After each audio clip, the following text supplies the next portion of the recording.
Inside Story Uganda, real source of political updates.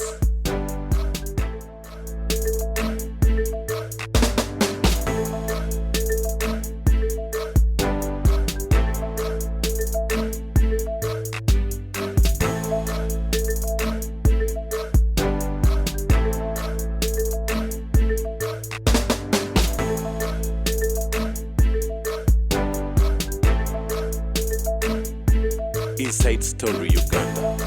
Tamale Mirundi. Ensonga tuzimuziwiranga wazikwatako era ensonga tugimaliriza abagira abadirectinga fire to a wrong address. Museveni. No, he's not Museveni. Neze fire yange badegenda wa genocide. Avea yambe Museveni. Sale yali tayali. Ajambe kusonga Why should the parliament approve the renewal of a contract of a person, a side director who has never solved any matter in a country? Side yes. What if, because I told you, the invisibility of UPDF yet is at stake. Okay. Seriously, heads must roll in the security. Bullshit yagoba ko gundi no security gundi no ngaba kubyete ni tower, but he created an inland bureau. Ne yesterday kubera ku matters bweti. Mugamedi ya Museveni nojizanyira mu Nigeria. How? Either they know them. Otherwise, they would be tosobola kuzanyira mu government mu Nigeria mudire mugambe nti million 5 nga si police nga balaga wasale oba wa muhozi nga atadde wobe so military intelligence mulabe nga abana tebabamanyi wewawo ensonga ulindo ensonga edo bulungi genocide musale oba no muhozi muveyo mutekewe ensonga ensonga era kyevanze badde mbakola genocide aveyo kagabo bogambi oba teka musimba zitekewo ensonga zibenga zikola ki government spend much money to ensure that criminals are apprehended. Yeah. Apprehended. Neto ita gamba nti you stay put into security. No. To ita kungamba an educated man like me. If these things are done by people who government doesn't know, there would be good changes in the security apparatus. Mr. Tamale, mukwano ko yavuddeyo. Former Minister wa Health, Jennifer Acheng, nasaba obumbi 13 bagala kuba nti second wave yazi ya COVID ebange ekwatibwako. Naye sente omwendo omunene gwasize genda ku PPE zikulabikozesebwa obwembi 88. Ebyo byonna you are wasting your time. Me what I've done, because a mass communicator like me with a large following, who is used to doing voluntary work, I've written in all languages. Museveni is anti-COVID-19 drug. Because the moment what you are doing,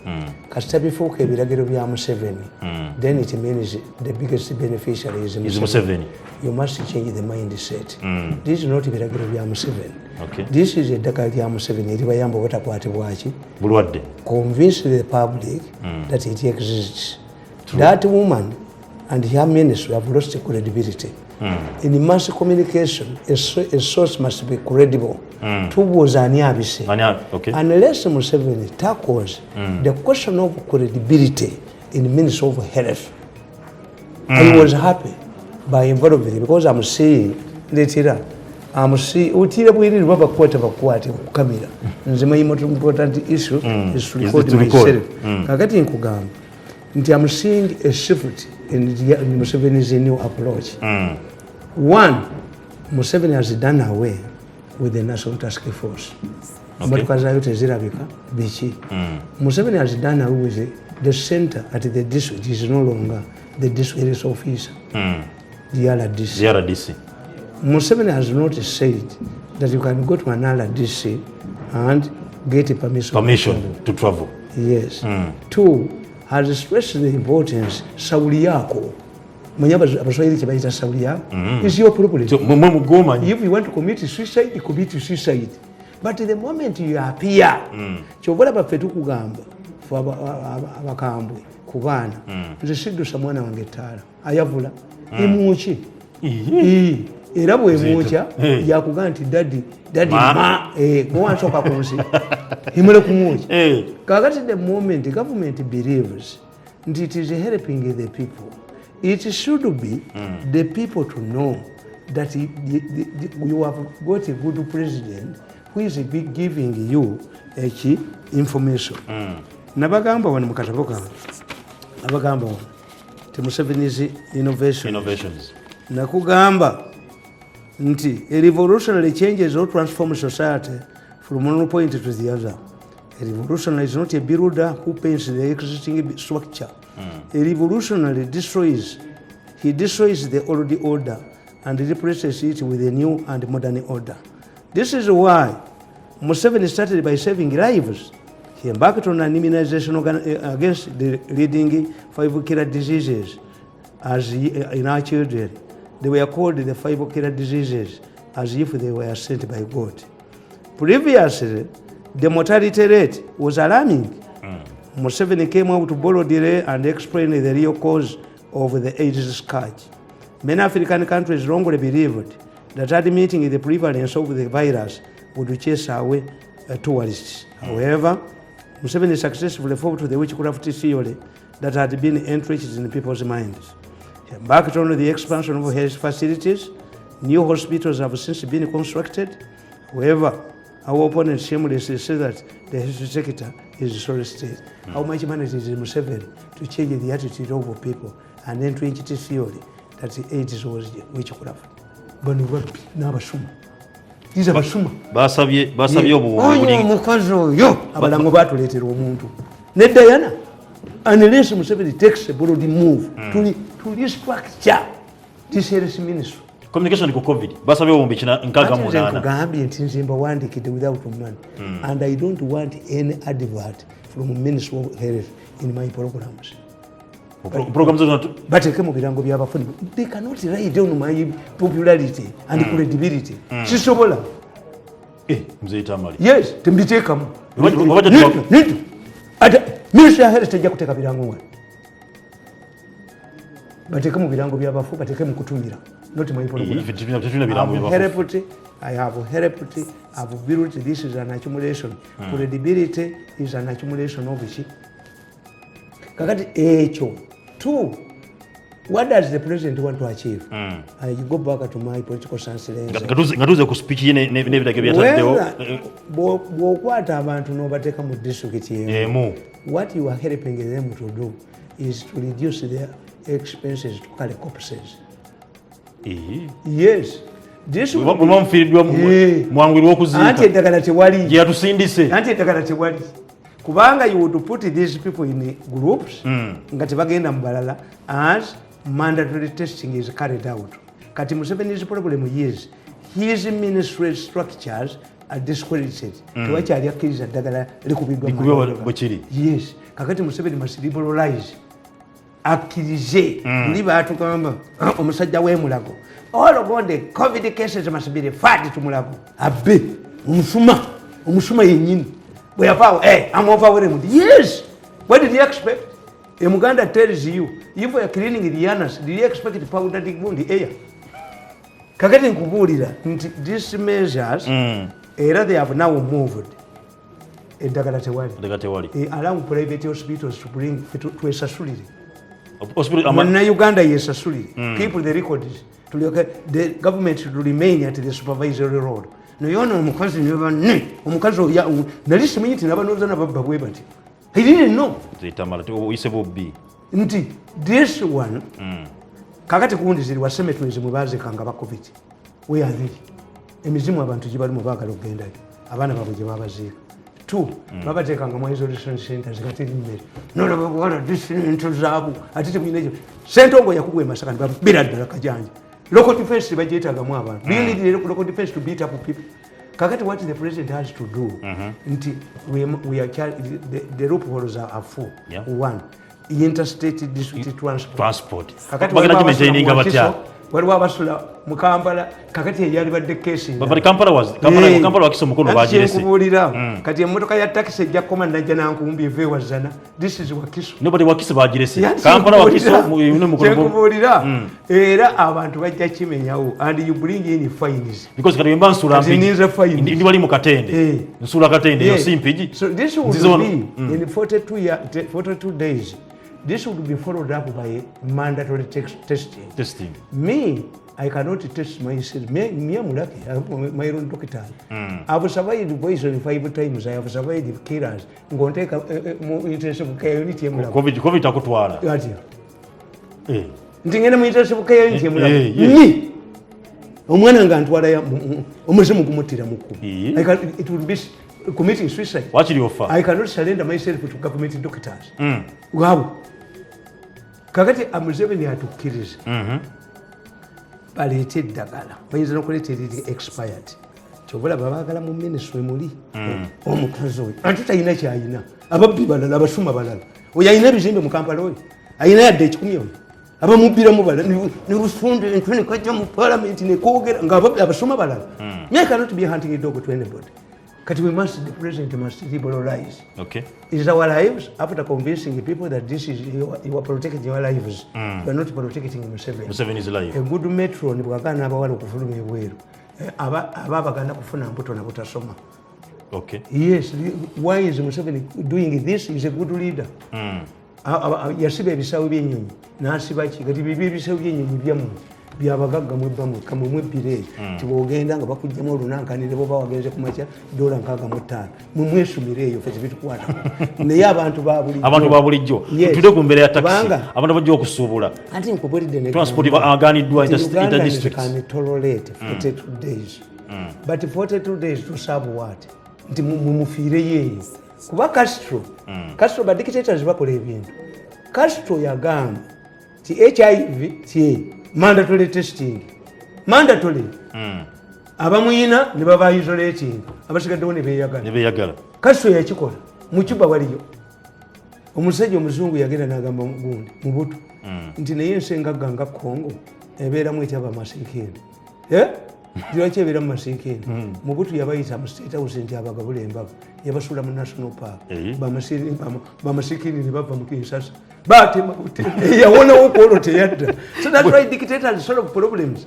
As we stop interdistrict travel, what should we do?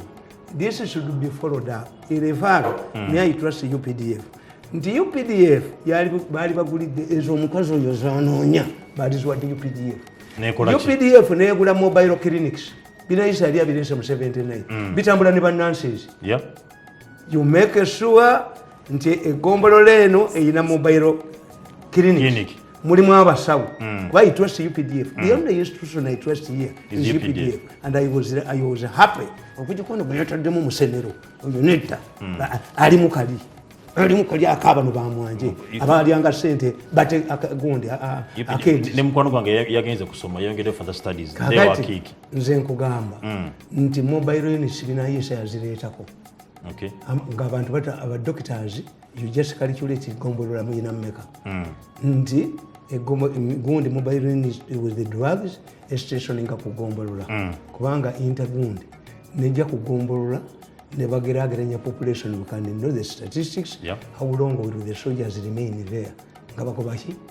You come back after 14 days, they test you. They can even monitor when you divorce. Near. Not government hospitals. But do we have hospitals have lost? Do we have the capacity?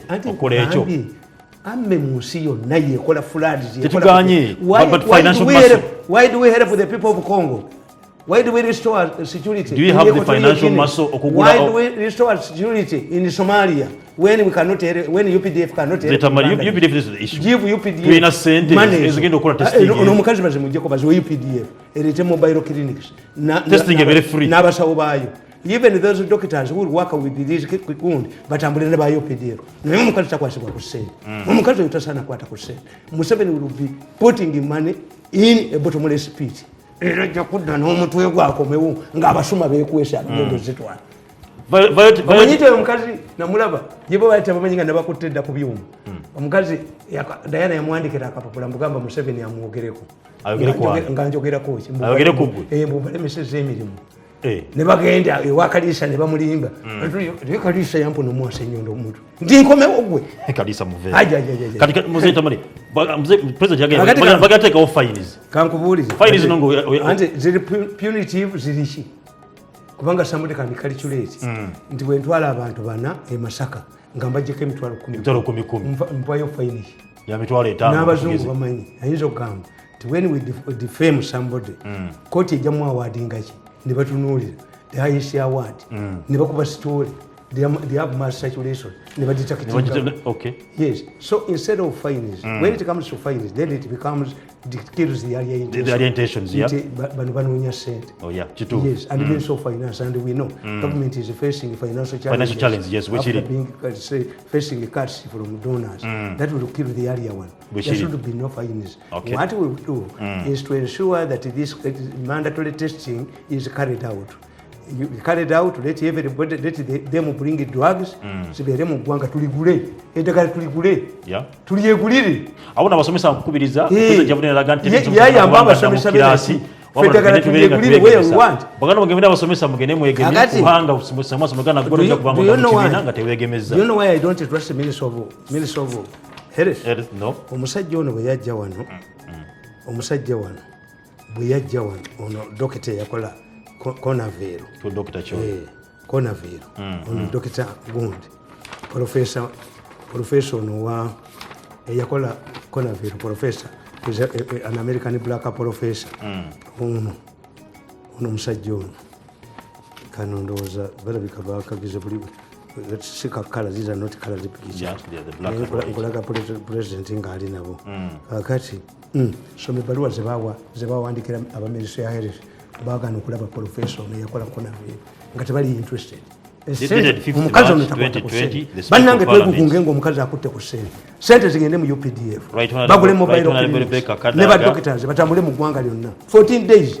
After 14 days we go back near kugombolola exercise. Until today there is a vaccination. Lulite wali vaccination which makes this one easier. You don't need to lock up people for food. But when it comes to a fine, abali mu finance bajja kolagananga n'oyo omukazi bongereyo nabagamba fine is bafuna sente bakifuule commercial. No commercialization.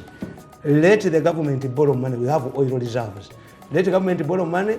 Babete eddagala abasobola tuliyegulire abaavu be bababawa.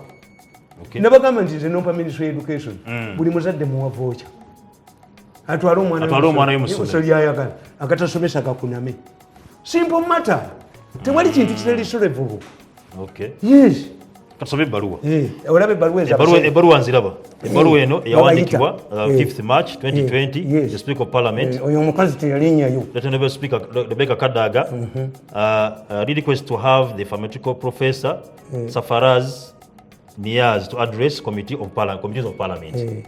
Professor Niaz is the best pharmaceutical professor, advisor of FDA and the USA Congress. He will be arriving in Uganda on 10th March to 15th of March 2020. The Biomafa, which is being constructed to meet GMP, FDA, EMA, and WHO, what is organization standards, is to be the largest pharmaceutical facility in Africa.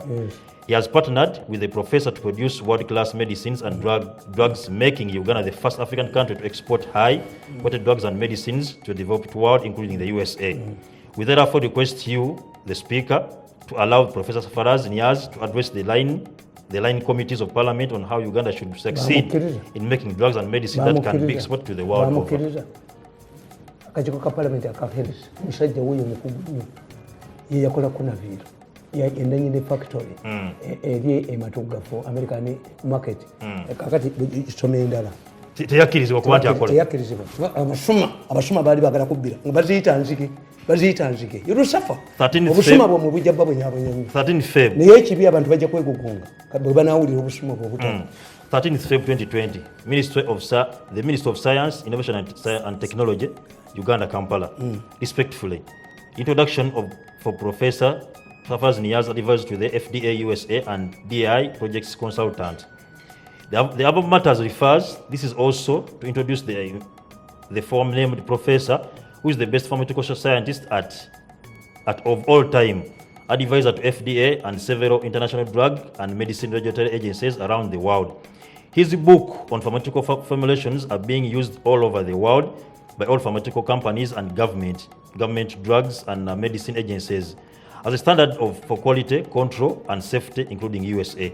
The good news is that he agreed to be the senior project consultant and help and help biomaffa projects in Uganda. He will set up this facility to meet all international standards, including CGMP, WHO, EMA, and FDA. Uganda will be the first country in the world, in the whole of Africa, to export high-quality drugs and medicine to the developed countries and the rest of the world, generating billions of dollars per year, guaranteed. This will be the first facility in the whole of Africa to manufacture biotech products like the anti-cancer drug, insulin, glargine, vaccines, and monoculture antibodies. Responding. 13th Feb 2020. The man was helped by Kadaga who took him to the president. And the president said, and even Museveni went. That's why I tell you. It's only Museveni who visited their factory. That's abasuma bali bayinza kukwiza musajja ono agenda balemesa okusuma naye abasuma bujja baleetereekezo okusuma mujja kwesima ne mu nnyuma bwemutaleka busuma National Drug Authority Uganda Kampala. Introduction of Professor Nayazira Neri Weber the heading. The matter refers this also to introduce the National Drug Authority. Baruwa ye mungeri okusoma. Teyafuna response. Kadaga helped him to see the president in Yawa. In your Minister of Health. Era baruwa ye mu. Ya minister tibate. Abasuma kazi. Busuma. Busuma bwe bwabunya. Tewali kirala. Bwe munaakoma obusuma nsajja kutereera. Second, bloated government. No, how can a bloated government address service delivery? So that is COVID. Yes. Kagati, where do you find a country with a planning authority that is not involved in the planning? Badde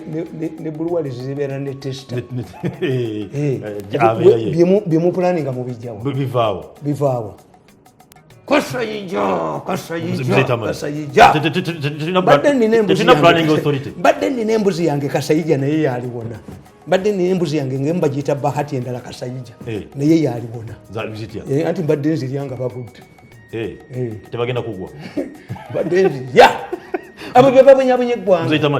Tetulina planning authority. Weri. Because if you have a communist system, everything comes from the Politburo, the Secretariat. No, they don't come from the Secretariat. Who from the policies. Even the Parliament gets bills from government or private people. Yeah. But based on what? The needs of the country. The country. By who? Who knows the needs of the country? Even Museveni's manifesto would be merged by one investment authority. To reflect it into 5 years if he comes back. Abalonzi bagula ssente. Abalonzi b'omu Europe babalimba. No. Tukebera manifesto yo ARC gundi. So, kakati where do you have a national planning authority? But if you ask some of these ministers or MPs, who is the head of the Uganda Investment Authority? Womumanyi? Tamanyiddwa. Kati mwateekawo yaki? Planning authority. Planning authority. How does it, if you don't use it? Why do you have a personal doctor ng'ate ogenda mu ssabo? You have a medical doctor. Waliwo doctor emawokota. Bagenda okulambula eddwaliro lye nga ye yatutte nnyina mu ssabo. Omusawo doctor. Osigalawo gwe. Nga omusawo doctor. Agenze mu ssabo. Emawokota. Bagenda okukola inspection ku ddwaliro. Nga ye agenze mu ssabo. Teeka kasabi yakola. And let me tell you, tuyite kye tuyita open indicators. All of the drugs in government hospitals are sold to private people. Why do people buy these drugs? At one time, the president directed that they should bear the name, be marked government of Uganda. The question is, where the same drug is found in the government hospitals that lack credibility? Government hospitals lack credibility and personnel. Tibabakkiririzaamu. Kakati kitegeeza nti abantu basalawo ddibula mu bali trusted. It's not about the drug. Wabula abakozi abaliyo. Amalwaliro ga gavumenti abantu bagajjamu obwesige. This way is kati ekina okukyusibwa. Dagala oba overhaul the Ministry of Health. Tuvudde waawo. Mzee Tamale. President yabadde ayogera. Yagede ku government. Yagede kusonga corruption. N'agamba yazudde wa enguzi weeva. Eva mu Minister of Finance yetandikira nejja mu PS ministries nekira mu kiko bwa parliament. Nze Museveni kyemwagala ku kiri kimu. If we want to solve a problem, it's a political science principle. If you want to solve a problem, create a contradiction. Nabaga nti abaluko defense batta abantu. Bwe batta omuntu tumunoonye tutenyina nekitaawo. Olaba batta. Olaba batta. Setugamba ali innocent. Tugamba ekibaludde omuntu essasi nga tukirumbayo ewaabwe waakyo. Do you see local defense people killing the people? No, tebachatta. I created a contraction to solve a problem. Kakati ye Museveni toga nti ababbi mu government abamanyi. But what he is telling these ministers, if you accept to be used by people, by the mafias, I sack you. Kakati ye president ate kyatamanyi nti omusajja ono bw'aba mu masente bagenda mu mawulire gaabwe ne bamukuba ne bamwonoona. And two, Museveni is not accessible. Yes. Emiziziko mingi okumutuukako. Emiziziko mingi omutuukako. Bamutunda na butuuzi. Bamugula butuuzi okumulabako. Abasajja baabano bazze baagala ssente. Tebamulaba baminisita. Naye bakambabuuzi. Baminisita kakati nkubuulira. Oyo omukazi gundi ono ani Gitutu ewaabwe tewali na masanyalaze. But he failed to handle $400 million. Nabeera nakulu akulu yatwalayo omusajja semanyi bwatiisa ekisajja ekirala bakittira mu accident mu pick up nekigitomera. Waliwo ekibbi akulu kye yali asindiseeyo. Gitutu akanga abantu. So Gitutu bafiira. That's why for me I said nti I've started this government for 14 years. You cannot transform me from president to Gundi otwale 5 billion. Kaganze ndimbuzi bagisiba watali muddu. If it comes to me to facilitate government facilities nga babbi sente mbunze mbwa bakanyuge mu president siri nyangayo myaka musanvu. I've staged the longest resistance in this country. Nja kuba ebiraka mu mpale abakazi bajja kufumbirwa abaana bange batuule siridda mu government kujogebwa bobobobo kayine entwebweti n'obutuubu kajagaladde ako kabinyaako nagambye otafiire nti akasajja ako kegendeze kayine entwebweti kazungu abano kalya ssente kayina obutuubu kajagaladde bwebuti bali busaza makansi akakasajja kaleeta teepu nenkagamba ti ewammwe toli banamalaalo bali oli muhangalize katampeko yabbo oba obusajja tebwetaaga kukolagana nabo busajja bubi nnyo onzije wano ntwale wano niye ku mutwe ngukomyewo niyeko kisoboka President yavune nalaga Mutani wa Mirundi tabisobola agenda tangagabira abagaggami bana bagagamirimu fa ababu fiti yenguzi ne muzayita mali saddemu ezbaddemu mu ggwanga ezenguzi enguzi zibadde z'abaavu naye nze nafuna omukisa which my children have missed. I grew up in a village. Whenever I write about I normally talk about life and my experience and the intelligence capacity of my father. Kubanga was like a village bamitanga chief, was like a village judge. I had time kubanga nze nabeerawo nnyo. I admired my father the way he looked at things. Waliwo omukyala yagobanga bajja be mu bufumbo naye nga bwe baliisa omukyala omupya azina nazina okukamala banne mpunye emirimu nange nfunyeyo ananyambako enkuze nakukula amagulu tegakyasobola kwewanika ng'alimba kati bwe yageranga omusajja avuddewo ageze ku safaari najjayo akalambo k'omwana n'amugamba nti mujja wange togamba nti nze ndi wa buttima akalambo kano olina okusula nako ennaku ezi. All the women used to flee. To flee. Yanti yakateekamu nga science we. Okuba bajja.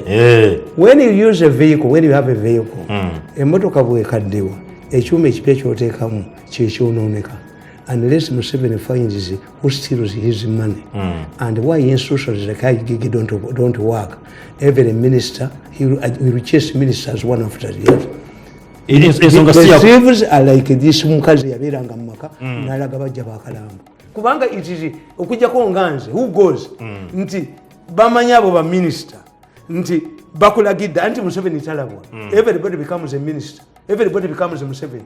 Bamanyi n'okuba mu State House. How did they drop Byandala abasajja baali mu luguudo tumwebaze nakata akasajja ko mu New Vision konako essiro nkakalidirayo mu box obusajja obwo Babyandala ne kamunuuna. Kati president yeti yategeera nti byandala teyategeera nti president si yamuyise bakomplaininga oluguudo lwabwe banamboze ne bakuba oluguudo lwekatosi kuba egrupu eryemu anti nkubuulidde nti bakuba oluguudo lwekatosi nti Museveni alimba kakati bwe bajja ekyajja byandala bamuyita mu State House bannakalema Museveni bamaze omugamba nti byandala alemeseza oluguudo lwekatosi byandala lwaki biruguudo biganya yalowooza nti kodde obufere buno nebajja buyoola bajja batentako kamu Kampala bulala bujja kudduka ate bunaddukira ludda bajja bubeeteeteramu kubanga buli omu bumujozi nze nagaana